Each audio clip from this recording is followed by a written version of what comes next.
Yo, how's everybody doing today? It's your boy Airboy, and I am back doing another FanBoyAaron review, and this time I'm going to be taking a look at the Transformers Generations Deluxe Class Warpath. And prior to usual, before we look at him, we'll take a look at his packaging.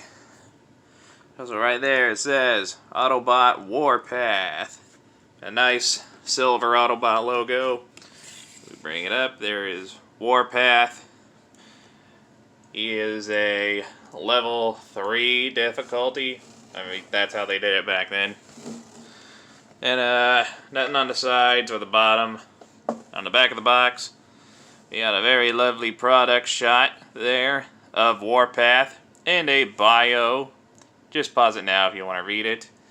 There's also his stats right there. It's a little tricky to see the lighting. Okay, there's his stats. I really wish they'd bring that back, because I did like that. And there's the tank mode, launching missile gimmick, and that does it for the box.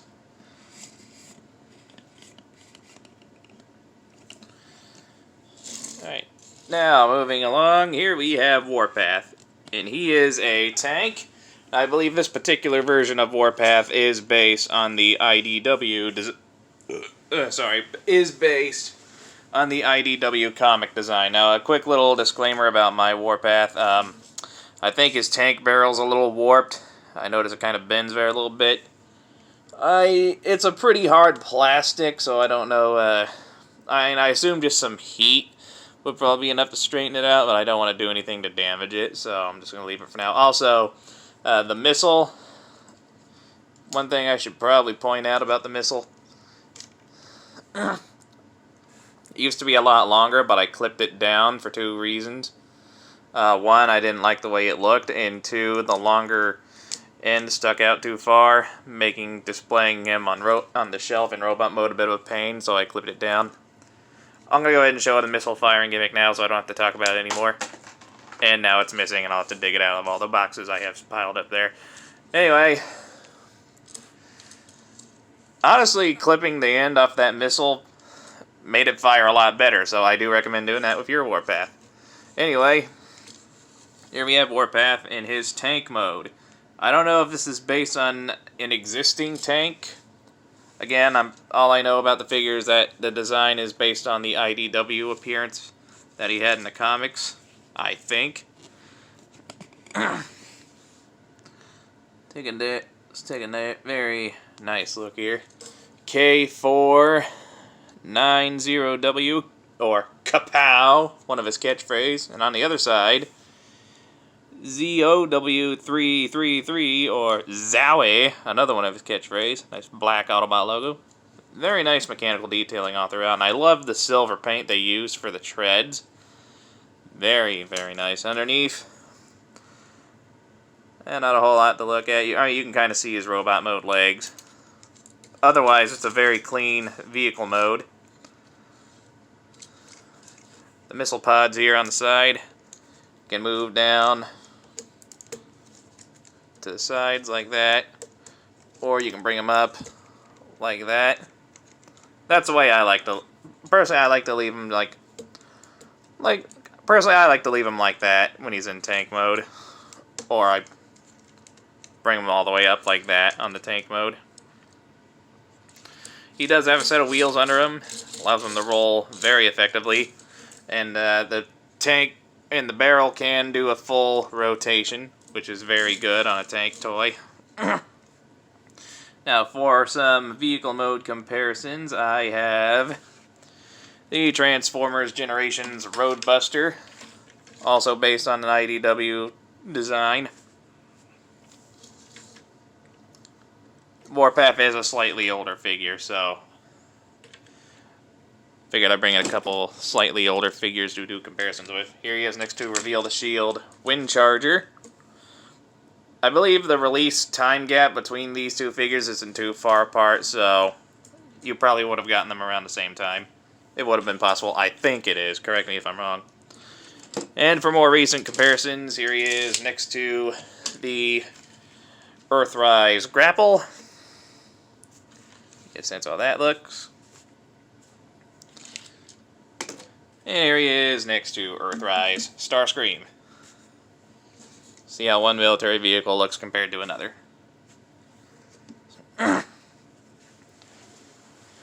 Now, with the exception of the missile I just lost, I'll dig it back up later. He doesn't come with any accessories. What you see is what you get.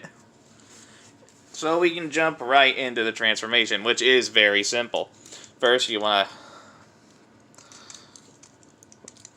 to take this part, bend it down. Then from here, you want to take the side panels on both. I'm going to raise the camera now. Make it a little easier.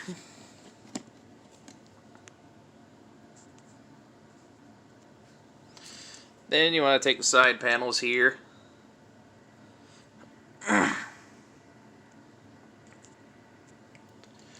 Open them up like that. Then bend it down. Flip the fist out. Close it up. Repeat the process on the other side.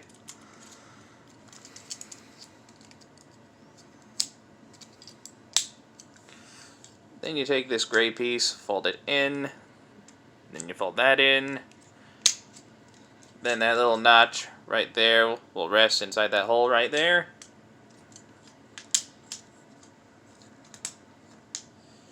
Then you rotate the legs, pull it out ever so slightly, just enough to clear the heel so it can bend down. Then you fold it back. Repeat the process on the other side, pull it out slightly, flip the heel down, close it up, rotate. And we are nearly done. All that's left is you take the gun barrel, push it in, and his head will pop out. And here we have Warpath in his vehicle mode, and I have to say, he looks really, really good. Like, I really dig this design for Warpath. If they ever decide to do a Voyager-size scale version of this particular design, I would buy it in a heartbeat. Let's bring him in closer so we can take a look at the head sculpt. I really, really like that head sculpt. It kind of reminds me of the Predator mask, almost. Definitely has that vibe. The back of the head, if you wanted to look at it for any reason. Oh, one little step I forgot to do in robot mode. It helps to have these flipped all the way up. There we go. Helps keep the arms and everything locked up properly where it needs to be. Anyway, let's bring them up. Look at all the mechanical detail, like here in the forearms. That looks real good. The thighs. In the back. Again, the transformation is very simple, but the result is a very clean looking robot mode. Like, it does look pretty good. This figure isn't bad considering how old it is. In fact, when did this thing come out? Let me look at the box. 2010. Okay, so 11 years ago. So not bad for an 11-year-old figure. His articulation is quite simple. The head does rotate. Shoulders rotate. Arms go out about that far. Biceps swivel. 90-degree elbow bend. The fist can move up and down due to the transformation. Nothing at the waist. The legs can kick up that high. And go back that far. They are on ball joints, so you get a little wiggle room. The legs go out about that far. There is thigh rotation. Slightly over 90 degrees of elbow bend, and nothing at the feet, unfortunately. Would have been nice if they could have incorporated some kind of a ankle or wrist articulation, but, you know, it's an 11-year-old figure. I'll take what I can get. Still, despite the age, it's a very well-built figure. Again, Hasbro really, really needs to do this guy more justice. I want a good Voyager-class Warpath, and I know what a lot of you G1 purists are thinking. Warpath was a mini-bot originally. Well, Warpath's a freaking tank. Tanks are huge. Most tanks I've seen are huge. When I think of a tank, I think of something huge, so Warpath should be a huge tank. You don't like it? Well, I don't care. I want a Voyager-class Warpath. Someone has to make it happen. I don't care who, I don't care when, preferably soon. Alright. Let me adjust the camera a bit and we'll get into robot mode comparisons. Here he is next to Generations Roadbuster. As you can see, he's a bit taller than Deluxe Warpath. The only reason I didn't get the Kingdom Warpath is because he's actually shorter than this version, and I want a big Warpath. For the love of God, I don't care who does it, but someone needs to make a Voyager-class Warpath. Anyway, here he is next to Reveal the Shield Windcharger. Yeah, they don't look half bad together. Remind me, did they ever work together in the G1 cartoon?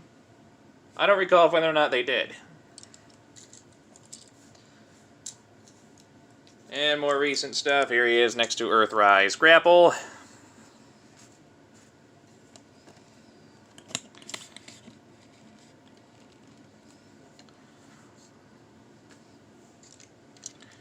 And here he is next to Earthrise Starscream. And that pretty much does it.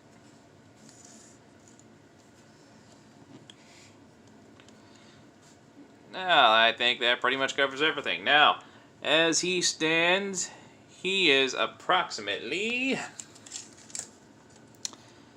about 5¼ inches. And at the time of release, I believe he was going for about $15. But he is an 11-year-old figure, and a good one at that, so you might find him now maybe for anywhere between $25 to $40. I found mine at a vintage toy store for about $35. And honestly, I do think he is worth that price. He is a very, very good figure. I do highly recommend picking him up. Your best shot, though, is probably eBay at this point, or if you're able to find one, a vintage toy store like where I got this one.